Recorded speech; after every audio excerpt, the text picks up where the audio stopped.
11th में commerce क्यों लेना चाहिए? जब बहुत सारे बच्चों के और पेरेंट्स के दिमाग में ये सवाल चल रहा है, इसलिए कॉमर्स लेना चाहिए कि कॉमर्स की तुलना आप अगर किसी दूसरे सब्जेक्ट से करें तो कॉमर्स उतना ही पावरफुल है जितना कोई दूसरा स्ट्रीम वाला। वैसे आप देखिए, अगर आप मेडिकल लेते हैं तो आप डॉक्टर बनते हैं, आप नॉन मेडिकल लेते हैं तो आप इंजीनियर बनते हैं। बिल्कुल वैसे आप कॉमर्स लेते हैं तो आप चार्टर्ड अकाउंटेंट बनते हैं, आप कंपनी सेक्रेटरी बनते हैं, आप कॉस्ट एंड मैनेजमेंट अकाउंटेंट बनते हैं, आप बिजनेस फाइनेंस को पढ़ते हैं, आप इंटरप्रेन्योर बनते हैं, आप में लीडरशिप क्वालिटी आती है, आप फाइनेंस के बारे में जानते हैं। आप कुछ भी बन जाएं, आप डॉक्टर बन जाएं, इंजीनियर बन जाएं, लेकिन आप किसी चार्टर्ड अकाउंटेंट के बिना अपनी लाइफ को आगे चला नहीं पाओगे। आप बड़े बड़े रिसोर्सेज को मैनेज करने के लिए आपको फिर से किसी चार्टर्ड अकाउंटेंट की जरूरत है। मेडिकल वाला पैसे कमा सकता है लेकिन मैनेज नहीं कर सकता। नॉन मेडिकल वाला इंजीनियर बनके पैसे कमा सकता है लेकिन उसको इन्वेस्ट कहां करा जाए वो चार्टर्ड अकाउंटेंट ही बता सकता है। इसीलिए ये प्रोफेशन उतना ही इंपॉर्टेंट है जितना कोई दूसरा प्रोफेशन। रही बात कि कॉमर्स क्यों लेना चाहिए, जी आपको बता दिया कि प्रोफेशनली उतना ही साउंड है। चार्टर्ड अकाउंटेंट हमारी पूरी दुनिया में है, कंपनी सेक्रेटरी हमारी पूरी दुनिया में है, और कॉस्ट एंड मैनेजमेंट अकाउंटेंट भी हमारी पूरी दुनिया में है। आपको ये स्किल देता है, ये पता चलता है कि फाइनेंस को कैसे मैनेज करें, कैसे फाइनेंस को प्लान करें। हम कमा तो लेते हैं लेकिन उसका अगला एस्पेक्ट होता है उसको समझदारी से खर्च करना, फिर ये देखना कि आपके जो एक्यूमुलेटेड रिसोर्सेस हो गए हैं उनको कहाँ इन्वेस्ट करा जाए, उसकी इन्वेस्टमेंट पे रीजनेबल रिटर्न आ रहा है या नहीं आ रहा है। ये सब फाइनेंशियल मैनेजमेंट के टूल हैं। सो फाइनेंस की जानकारी रखने के लिए आपको कॉमर्स ही लेना चाहिए। दूसरी बात, कॉमर्स आपके घरों से लेके बड़े बड़े बिजनेस एस्टैब्लिशमेंट तक है, गवर्नमेंट जॉब के अंदर है। कोई ऐसी ऑर्गेनाइजेशन दुनिया में नहीं है जहां कॉमर्स नहीं है। सोचिए, आपके घर में आप कमा के पैसा लाते हैं तो आपकी अर्निंग हो गई, मानो आपकी सैलरी 1 लाख है, आपके डोमेस्टिक एक्सपेंसेस 70,000 हैं तो आप 30,000 सेव करते हैं। सेविंग के बाद ये जो अकमुलेट आपकी सेविंग होगी उसके लिए आप इन्वेस्ट करते हैं। इन्वेस्टमेंट के लिए आपको फाइनेंशियल कंसल्टेंट चाहिए, वही फाइनेंशियल कंसल्टेंट जो कॉमर्स पढ़ के बना है। इसीलिए कोई भी ऐसा फील्ड नहीं, आप कोई बिजनेस देखिए, कोई बिजनेस उसका क्या काम है, सेल करना, रेवेन्यू को अर्न करना, रेवेन्यू को अर्न करने के लिए सूटेबल माहौल बनाना, बहुत सारे लोगों की सर्विस को लेना। जितने लोगों की सर्विसेज को लेगा, जब वो परचेज करेगा वो उसके एक्सपेंस बन जाएंगे, सेल करेगा उसकी इनकम बन जाएगी। आप इनकम में से एक्सपेंस को माइनस करिए तो साल के आखिर में बिजनेस प्रॉफिट कैलकुलेट कर लेगा। इसका मतलब एक मेन काम हो गया किसी अकाउंटेंट का, किसी कॉमर्स ग्रेजुएट का, ये कैलकुलेट करना कि किसी भी बिजनेस का प्रॉफिट या लॉस कितना है।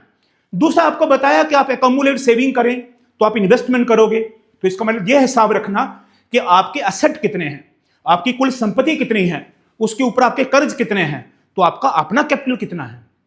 सो 2 मेन काम करता है, एक हो गया प्रॉफिट और लॉस को काम कैलकुलेट करना और दूसरा हो गया एसेट और लायबिलिटी को मैनेज करना। इसीलिए कॉमर्स जरूरी है। और मैंने आपको इसके प्रोफेशन भी गिना दिए। कंपनी सेक्रेटरी बन जाता है, चार्टर्ड अकाउंटेंट बन जाता है, कॉस्ट एंड मैनेजमेंट अकाउंटेंट बन जाता है, एमबीए की डिग्री कर लेता है, बैंकिंग की डिग्री करता है, फाइनेंस की डिग्री करता है, एंटरप्रेन्योर बन जाता है।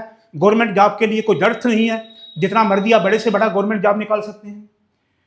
इसके अलावा अगर आपका बच्चा कॉमर्स ग्रेजुएट हो जाता है या कॉमर्स में किसी प्रोफेशनल कोर्स में वो एंट्री ले लेता है तो उतना ही पावरफुल बन जाएगा जितना कोई दूसरा इंसान है। अब रही बात कि कॉमर्स के सब्जेक्ट क्या है, इसके इर्द गिर्द की सराउंडिंग क्या है, वो ये बताया।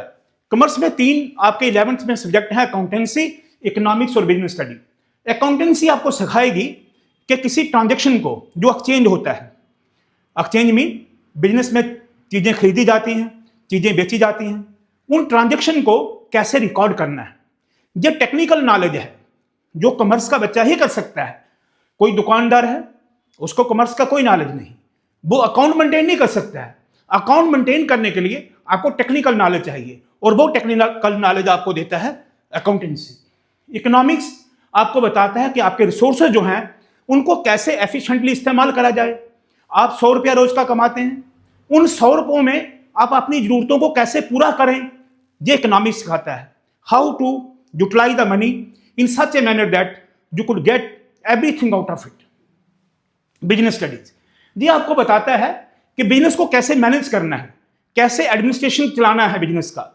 तो ये 3 पावरफुल टूल हैं। ये बताता है बिजनेस को कैसे मैनेज करना है, ये बताता है कि आपके इकोनॉमिक रिसोर्सेज को कैसे समझदारी से खर्च करना है, और ये बताता है कि ट्रांजैक्शन को रिकॉर्ड कैसे करना है। नेक्स्ट, कुछ लर्निंग स्किल के बारे में मैं आपको बताऊंगा कि आपका बच्चा जो बिगिनर है वो कहां से शुरू करेगा। तो शुरू जहां से करेगा, जैसे मैंने आपको बताया कि कोई बिजनेस है वो सामान बेचता है तो रेवेन्यू इकट्ठा करता है, फिर उस रेवेन्यू को जनरेट करने के लिए वो एक्सपेंस करता है, तो बीच का जो गैप है वो प्रॉफिट है। बिल्कुल वैसे रेवेन्यू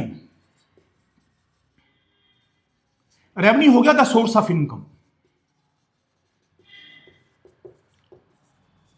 बिल्कुल वैसे बिजनेस अपना रेवेन्यू जनरेट करता है सेल से, लैंडलॉर्ड अपना रेवेन्यू जनरेट करता है, अगर कोई लैंडलॉर्ड है तो वो करता है रेंट से, अगर कोई एजेंट है तो वो अपना रेवेन्यू जनरेट करता है कमीशन से, ऐसे। और अगर कोई इन्वेस्टर है, उसने पैसा इन्वेस्ट करा है शेयर में या डिवेंचर में इन्वेस्ट करा है, तो वो जनरेट करेगा डिविडेंड से। उसने शेयर में इन्वेस्ट करा तो उसको डिविडेंड मिलेगा, और अगर उसने डिवेंचर में इंटरेस्ट करा या बैंक में इन्वेस्ट करा है उसे इंटरेस्ट मिलेगा। So these are the source of income. इसी तरह बिजनेस एक्सपेंस कहां करता है? जो वर्कर को पेमेंट देता है उसको वेजेस बोलते हैं, स्टाफ की पेमेंट को सैलरीज बोलते हैं, जो वो परचेज करेगा, माल बना के बेचेगा, वो हो गया परचेजेस, इन पे खर्च करता है। वैसे ही आप बिजनेस का मेन रेवेन्यू होगा सेल, उस सेल में से अगर हम ये सारे एक्सपेंस माइनस कर दें तो प्रॉफिट आ जाएगा, यानी कि profit equal to revenue minus expenses. Loss equal to इसके अपोजिट हो जाएगा, एक्सपेंसेस अगर ज्यादा हो जाएं माइनस रेवेन्यू। तो इस तरीके से हम बिजनेस में कैलकुलेट कर लेंगे ईयर एंड में प्रॉफिट या लॉस कितना है। दूसरी इंपॉर्टेंट चीज इसमें होता है फाइनेंशियल पोजीशन, फाइनेंशियल स्टेटस। उसके लिए फाइनेंशियल पोजीशन के लिए हम ये 3 चीजें देखते हैं।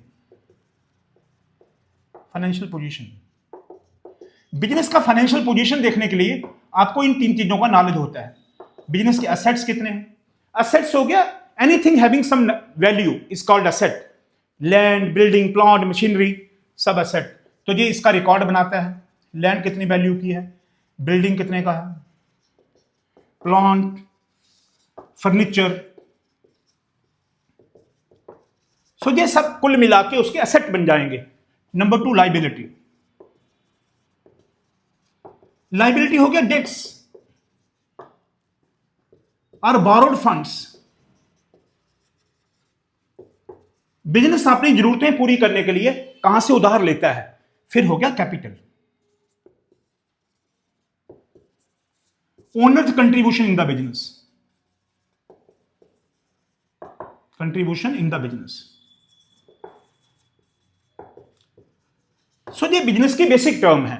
इसका मतलब ये जो 3 टर्म है जिससे हम फाइनेंशियल पोजीशन देखते हैं, ये एक इक्वेशन बनाती है। वो इक्वेशन बनती है assets are always equal to liabilities plus capital. अगर मैं एग्जांपल देके बताऊं तो वैसे मानो आपका घर, आपका जो बिल्डिंग है वो 50 लाख का है, तो आपका घर संपत्ति क्या हो गया, एसेट। आपने बैंक से लोन कितना लिया है, 20 लाख। तो जो आपने नहीं कहा वो मुझे पता चल गया है, आपका कैपिटल कितना। मैं ट्रांसपोज करूंगा तो कैपिटल हो जाएगा 50 लाख माइनस 20 लाख, तो कैपिटल हो जाएगा आपका 30 लाख। तो ऐसे करके हम बिजनेस में जान लेते हैं कि आपका कैपिटल कितना है, आपकी लाइबिलिटी कितनी, आपके एसेट कितने हैं, और आपका रेवेन्यू कहां से हुआ, और आपके एक्सपेंस जो है उससे माइनस कर देंगे तो प्रॉफिट या लॉस आ जाएगा। प्यारे बच्चों, आशा करता हूं आपको इस कंसेप्ट के साथ काफी चीजें क्लियर हो गई होंगी कि आप कॉमर्स में क्या पढ़ने वाले हो, इनके क्या लॉजिक लगते हैं इसको रिकॉर्ड करने के लिए। ये तो आपको अगले वीडियो में मैं बताऊंगा। आपको ये वीडियो देख के कैसा लगा, आपकी क्वेरी कोई रह गई है आप उसे कमेंट में लिखिए, मैं आपको घर तक आंसर पहुंचाऊंगा। आशा करता हूं आपको इसको देख के काफी क्लैरिटी हो गई होगी कि कॉमर्स उतना ही पावरफुल है जितना कोई दूसरा सब्जेक्ट। आपके घर में इस माहौल में कई बार कोई दूसरा आप पे प्रभाव डाल देता है और आप उससे कंफ्यूज हो जाते हैं। उस कंफ्यूजन को दूरी करने के लिए मैंने आपको क्लियर कट बताया कि कॉमर्स कितना पावरफुल सब्जेक्ट है, बिल्कुल वैसा जैसा कोई दूसरा। Thank you.